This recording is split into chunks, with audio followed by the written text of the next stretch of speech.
A'udzubillahi minasyaitonirrajim. Bismillahirrahmanirrahim.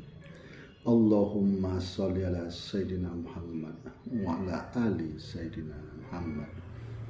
A'udzubillahi minasyaitonirrajim. Bismillahirrahmanirrahim.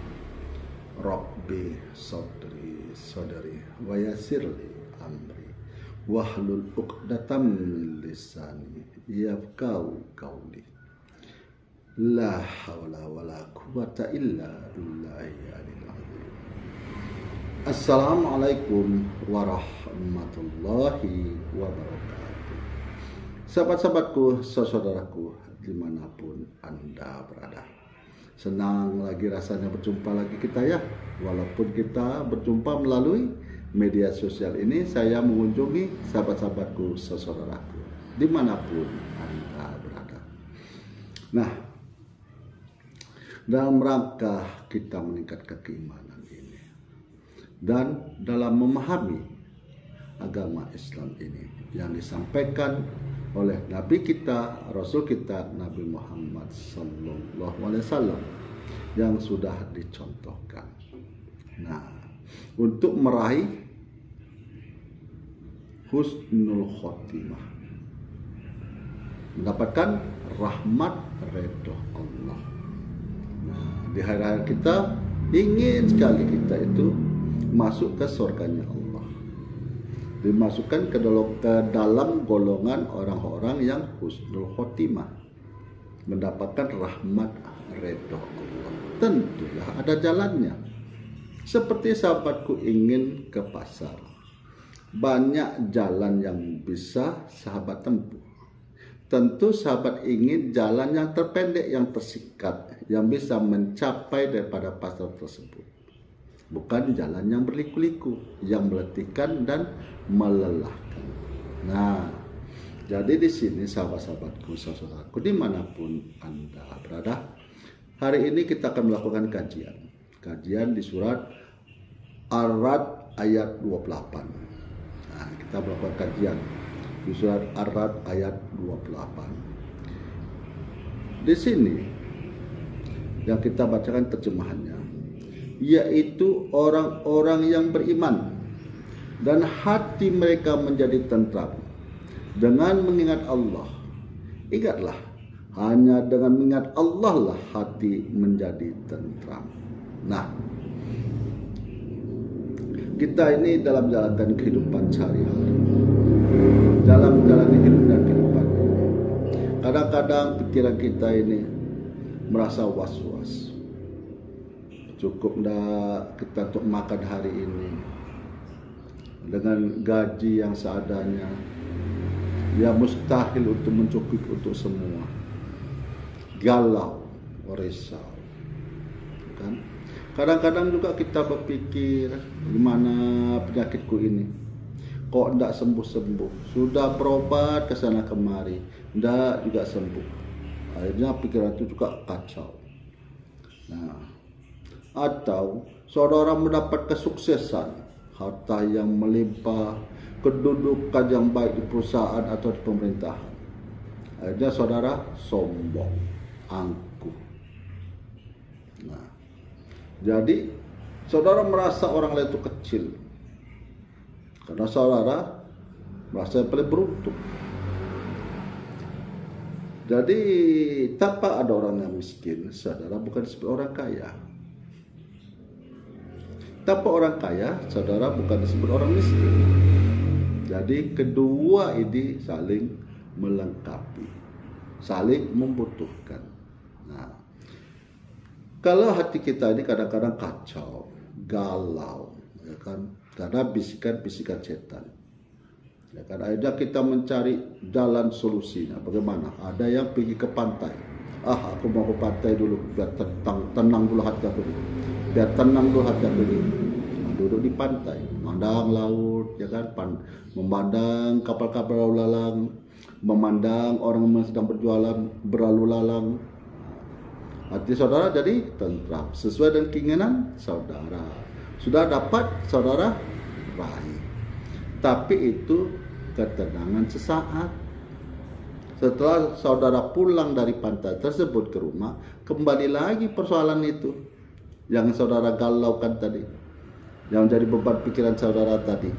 Nah, atau saudara itu, aku mencari hiburan adalah dugem. Nah, sudah sampai sekarang mau dugem dulu.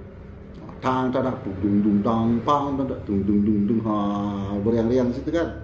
Nah, itu hanya kesenangan sesaat. Setelah Anda pulang dari dugem, sahabat-sahabatku pulang dari dugem, saudara pulih kembali kesadaran saudara, maka persoalan itu akan kembali muncul. Nah, akan kembali muncul persoalan tersebut. Karena itu hanya sesaat. Bagi orang yang cerdas, tentu dia mencari menghilangkan persoalannya itu dari pikiran itu selama-lamanya. Nah, bagaimana caranya? Tentu kita kembalikan kepada yang menciptakan kita. Dia yang bikin persoalan itu. Dia menimbulkan persoalan itu untuk ujian keimanan bagi kita. Nah, kita kembalikan lagi kepada dia. Nah, bagaimana caranya? Nah, dengan zikrullah. Dengan zikirullah, dengan berzikir. Berzikir ini ada dua. Yang satu mengucap atau menyebut. Yang kedua mengingat. Nah, jadi kita sebut-sebut tadi apa? Asma Allah, Asmaul Husna, nama-nama Allah. Nah, boleh juga kita berzikir dengan tauhid, la ilaha illallah. Nah, kalau di bibir kita ucapkan di mulut la ilaha illallah, la ilaha illallah. Nah, itu namanya zikir lisan. Yang kedua, kalau saudara tidak menyebut lagi di mulut tapi di hati, itu namanya zikir kolbu, zikir hati. Nah, kita sebut nama Allah itu di hati, Allah, Allah, Allah, Allah. Tidak melalui mulut lagi. Mulut ini lidah dinaikkan ke atas, kita kunci mulut, menyebut di hati Allah, Allah, Allah. Sehingga lidah kita tidak ada mengalami pergerakan. Nah, ini secara umum ya, secara umum aja untuk kita diketahui, jangan dipraktekkan. Jangan dipraktekkan, hanya untuk ketahui aja. Yang ketiga, zikir sir. Zikir sir ini sudah tidak ada lagi menyebut, tidak ada lagi kata mengucap, tidak ada lagi huruf. Nah, ini rukun zikir sir. Nah, ini pada 3 tingkatan daripada zikir, yaitu pertama zikir lisan, yang kedua zikir kolbu, yang ketiga zikir sir. Nah, kenapa saya larang? Jangan diamalkan, cukup untuk diketahui. Karena begini, berdasar pengalaman saya dulu berzikir tanpa guru. Jadi zikir saya habis sholat itu Allah, Allah, Allah, Allah, Allah. Tiba di satu malam saya sedang berzikir, timbul rasa takut yang amat sangat. Entah penyebabnya saya nggak tahu. Timbul rasa takut yang amat sangat. Yang kedua, badan saya ini membesar seperti raksasa rasanya badan saya ini. Sehingga dari sejadah itu saya loncat ke tempat tidur, ke atas spring bed. Saya tutup badan saya dengan selimut, saking ketakutannya saya. Nah, itu akibat saya tidak berguru, tidak ada yang membimbing saya. Nah, yang kedua, kawan saya, namanya Budi. Dianya ingin belajar berzikir. Jadi saya bilang sama dia, meleset sedikit aja niatmu, maka kau akan melenceng. Kau akan lari dari apa yang kau maui. Ingat itu. Apapun yang nampak sama kau, jangan takut. Berzikirlah kau habis sholat. Ya. Sudah dia berzikir, besoknya kan 3 hari atau 2 hari sudah itu, dia cerita, Pak Regar, memang enak ya berzikir tuh, nyaman, tentram, tidak bisa aku bilangkan enaknya berzikir tadi ya. Nah, itulah bilang nikmat Allah itu tadi bilang. Janji Allah tuh tidak pernah ingkar. Allah tuh maha menepati janji. Bilang, apa yang tersebut dalam firman itu terbukti bilang. Jadi sudah itu dia berzikir lagi. Datang lagi dia ke rumah, ini ke rumah lagi bukan di kantor, di rumah lagi dia datang. Pak Regar, udah mendingin-dingin badan aku, kata. Nah, jangan-jangan kau kesurupan, kau enggak, bilang. Minimal kau tersenggol, gue bilang kan. Aura daripada makhluk halus itu, gue bilang. Apa ceritanya emangnya? Begini Pak Regar, Pak Regar suka cerita masalah-masalah makhluk halus. Nah, jadi terbesit di hati aku tuh ingin melihat makhluk halus. Allah, kau bilang, meleset niat kau, gue bilang kan. Jadi gimana maumu, gue bilang kan. Bawa ke tempat Buyalah guru Pak Regar, kata. Sebetulnya saya bisa mengobati juga, mengapakan dia makhluk halusnya itu kan. Cuman saya tanya aja kemauan dia, bukan kemauanku kan, kemauan dia yang aku tanya. Ya udah saya bawa ke tempat Buya. Di tempat Buya dikasih obat ya kan, dengan air kan yang didoakan. Dah sehat lagi dia, aja dia masuk ke tarekat Naksabandia. Nah, sampai sekarang alhamdulillah. Nah, begitulah sahabat-sahabatku, saudaraku dimanapun Anda berada. Berzikir itu harus ada dalam bimbingan seorang guru yang betul-betul memahami. Nah, karena di sini banyaknya datang godaan, banyak datang gangguan, sehingga seorang guru itu harus bisa menutup itu semua. Jangan sampai nanti anak murid ini jadi betul orang linglung. Nanti dia mengungkap-ungkap mana tempurung kelapa, dicari-carinya Allah. Di mana Allah? Di mana Allah? Katanya kan mencari-cari kerjanya kan, akhirnya agak miring sedikit otak tuh kan. Itulah risikonya. Padahal itu bukan. Guru tuh pasti sudah memberikan batasan benang merah yang tak boleh dilampaui. Tapi si murid bandel, ingin melampaui. Seperti Wahabi, Allah itu duduk di ars, di atas langit. Sementara dalam firman Allah, Allah sudah nyatakan, wahai Muhammad, kalau ditanya di mana aku dekat. Nah, ada ayat yang lain, Allah itu lebih dekat daripada urat nadi. Tapi diterjemahkan ilmu. Gimana kalau saya terjemahkan juga Allah di ars itu ilmunya Allah? Nah, kalau ars itu belum diciptakan, Allah di mana? Jadi tidak terjangkau kita itu. Tapi kita hakul yakin aja Allah itu dekat. Karena itu disampaikan kepada Nabi kita, Rasul kita, Nabi Muhammad SAW. Kalau ditanya di mana Allah, Allah itu dekat. Udah hakul yakin kita di sana. Tidak usah ditanya-tanya lagi. Nanti kau cari pula nanti gimana bentuk Allah. Mampus kau cari kuningnya Allah. Selesailah sudah. Game lah sudah. Pola pikir saudara. Maka tidak boleh kita itu, apalagi mengamalkan melalui media sosial. Betapa kacau nanti lari dia, berbahaya itu. Nah, saya pernah tuh di media sosial tuh ada amalan Ain Sin Qaf Ha, ada 9 huruf itu. Ada 9 huruf itu di YouTube itu. Jadi aku mau tahu apa sih ini. Nah, saya amalkan itu setiap malam itu saya amalkan terus. Gak tahu datang makhluk itu, kodam dari bacaan tadi. Yang Sin, Qaf, Ha, Ain, Shad, ada 9 huruf itu. Datang dia bentuk bola yang bentuk kaca bercahaya. Ya, bentuk kaca itu bening, melinding di depan saya. Jadi saya pandang dia kan, oh kau kodam daripada bacaan ini.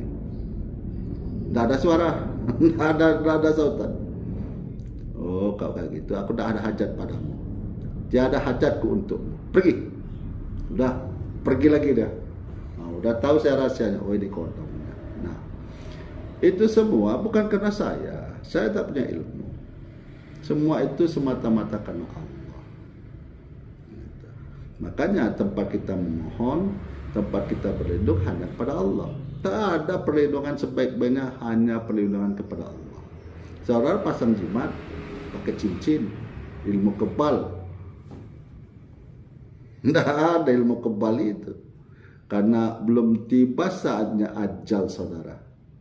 Makanya saudara dibantu oleh makhluk halus itu. Tapi bagi orang yang bertuhan, yang tahu tauhid la ilaha illallah, coba dites sama dia, jebol tuh perut saudara. Jadi kalau saya tidak berilmu, yang berilmu itu hanya Allah. Maka sudah berkali-kali saya bilangkan. Nah, Disinilah Allah tuh menganugerahkan pikirannya. Ya kan? Seorang ustadz menyampaikan ajaran Nabi kita, Rasul kita, Nabi Muhammad SAW, ya kan? Dengan niat, Allah tahu niatnya, tak bisa dia pungkiri. Manusia yang bisa ditutupinya, kalau di hadapan Allah tidak. Tidak satu pun yang bisa kita sembunyikan di hadapan Allah.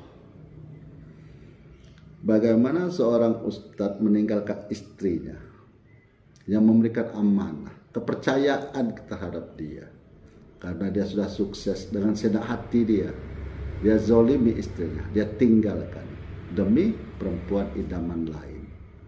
Begitu juga diri kita ini. Jadi semakin naik tingkatan kita, ketakwaan kita itu, ya kan, semakin panglima-panglima setan itu yang turun. Panglima-panglima iblis itu, raja-raja iblis itu yang turun. Semakin kita mendekat kepada Allah, semakin kita mendekat kepada Allah, maka panglima-panglima yang turun, raja-raja yang turun untuk menggoda kita. Gitu. Makanya banyak para penceramah itu jatuh berguguran, di bawah ketiak perempuan. Laki-laki ini jatuh aja di hadapan perempuannya.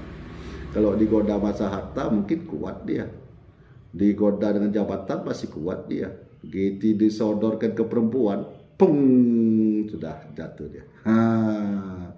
Udah tidak ada lagi yang diingatnya kecuali yang dilihatnya tadi, perempuan nan molek cantik jelita. Akhirnya bertekuk lutut dia, meninggalkan istrinya yang setia yang mendampingi dia. Nah, kecuali izinkan istri boleh, karena itu amanah.